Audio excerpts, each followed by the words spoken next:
Okay, so what? Friday or so, I was browsing around Walmart.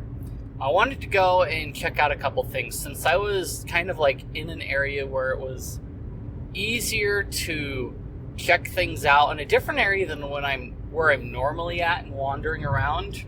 And so I figured I'd take advantage of it, find some things that like I can do content on and things like that. So I went to one of the Walmart locations and I went back to the electronics section, of course, because that's where I'm going to find my stuff, other than maybe the stationery section. So I started browsing around. I could have probably gone to a Best Buy, but anyway.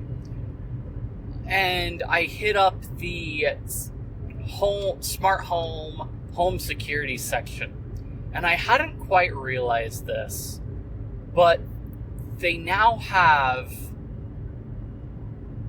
battery powered, Wi-Fi enabled IP cameras. So the one big contention that I have with this is, first of all, it's battery operated. So you are reliant on a battery to keep your security camera open, which means if you're like some people, then sometimes you forget about your battery and you forget to either A, leave it plugged in. There might be an option to like leave it plugged in and not think about it. But for certain situations, like in my case, I might decide to take one of these cameras, put it out to the back of a property where there is really no power at all to access, and just set it up there. And then eventually I'd forget about it, and it's, depending on how big the battery is, it may not even last the whole like time that I need it to, or absolutely need it to, and things like that. And so it becomes a problem of property security, because now all of a sudden, where I put the camera's dead, the battery's dead, and there wasn't a backup option for powering it because I didn't have like a solar panel or things like that. So that becomes one issue that I see. And so depending on the situation, it may work out fine. I would assume that they have a way to either charge it up or keep it powered on continuously. So it may be less of a problem on that front than I'm thinking. But for something like that, it's either A, you need the built-in battery has to last a considerable amount of time, or you have to be able to plug it in and power it otherwise. And that's a situation where I would take something like a small solar chargeable battery pack, connect it to it, and say, okay, here you go. And I won't have to think about it that much. The other thing is, it's a Wi-Fi IP camera. So you are reliant on your Wi-Fi network to be strong enough to go through it. So anybody that knows anything about radio knows that there are certain materials and certain oddities, I guess you could say, from weather conditions, from building materials and so on, that can get in the way of your radio signal, even with a Wi-Fi signal.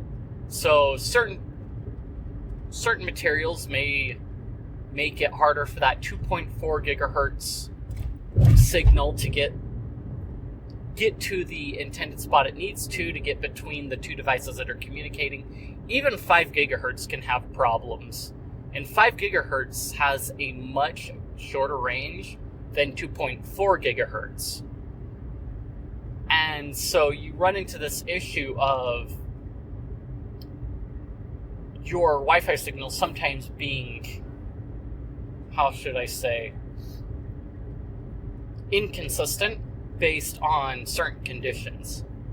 And so, for example, if your ideal spot for where you're putting the camera happens to be a spot that is surrounded by, like, say, metal, then all of a sudden your IP camera that you're connecting through Wi-Fi is totally useless. Well, not totally. it's mostly useless because some signal may still be able to get through the metal, but it's not going to be ideal, and you either A, have to find a different spot for it, or B, deal with not being able to get the best signal out of it. Now, I would hope these IP cameras have a backup for like PoE and whatnot, but I'm not betting on it being that way. So it kind of turns into a situation of, well, I've got this cool Wi-Fi camera, but my signal's not the best, and where I want to put it isn't that close to an outlet, so I have to think about charging my camera, pulling my camera down every so often, and recharging it in order to be able to keep my home security system up and running. And that's where it really turns into, is it worth it? Maybe I should just get an PoE IP camera so that all I have to do is run one cable to it and then be done with it. Because the camera will stay on, I can connect it up and be done. The other issue is, as I was looking at it, a lot of these have I don't know if they have, some of them may have a cloud service, others may not. Some of them have the NVR system, it seems, which isn't too bad. I like the idea of having that locally.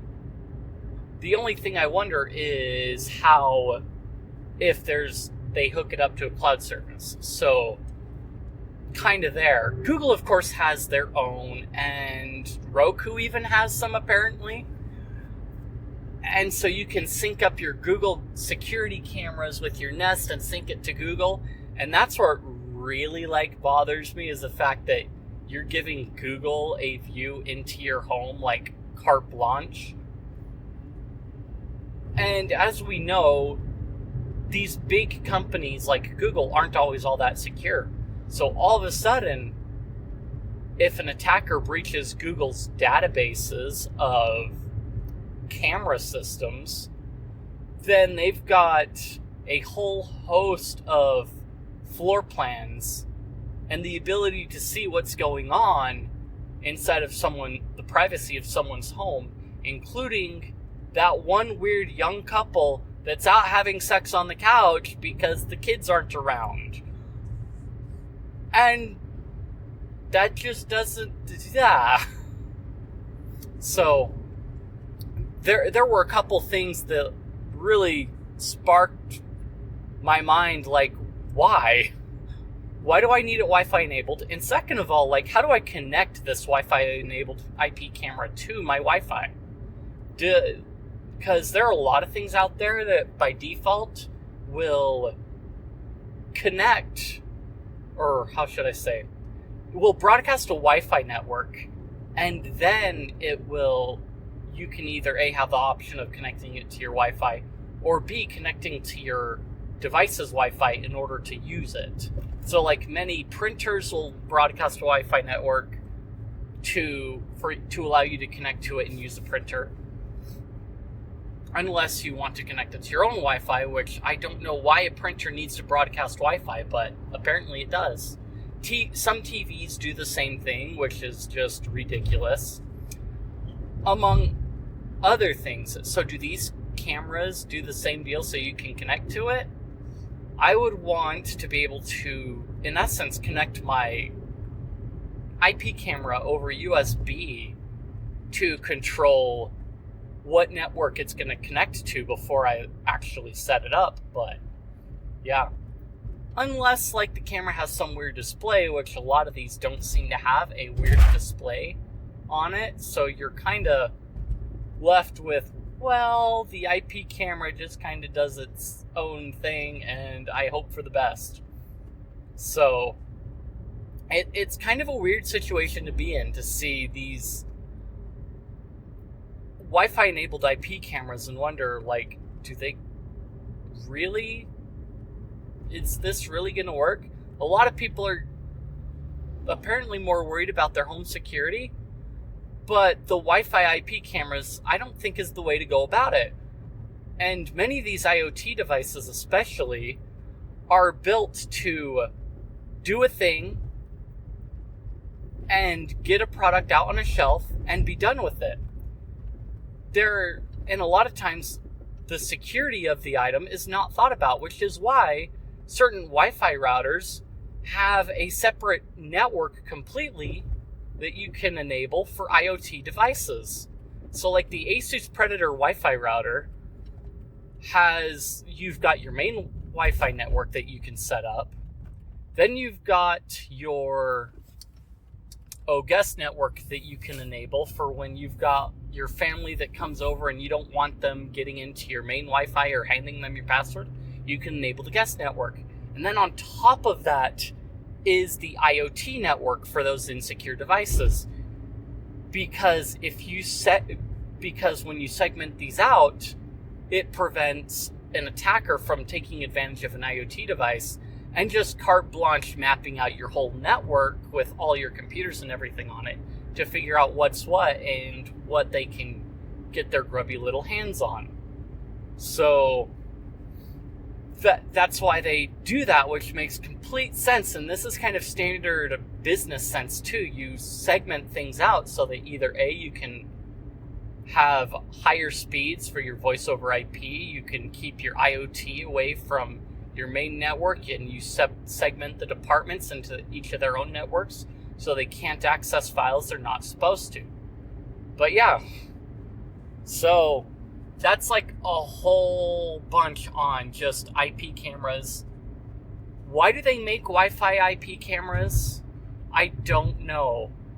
I'd rather have a PoE IP camera, which I've talked about doing for home, and just setting up a dish, if needs be, a directional antenna to connect that IP camera at a distance to my main network. But anyway, that's a whole other topic and a whole other directional radio thing for later.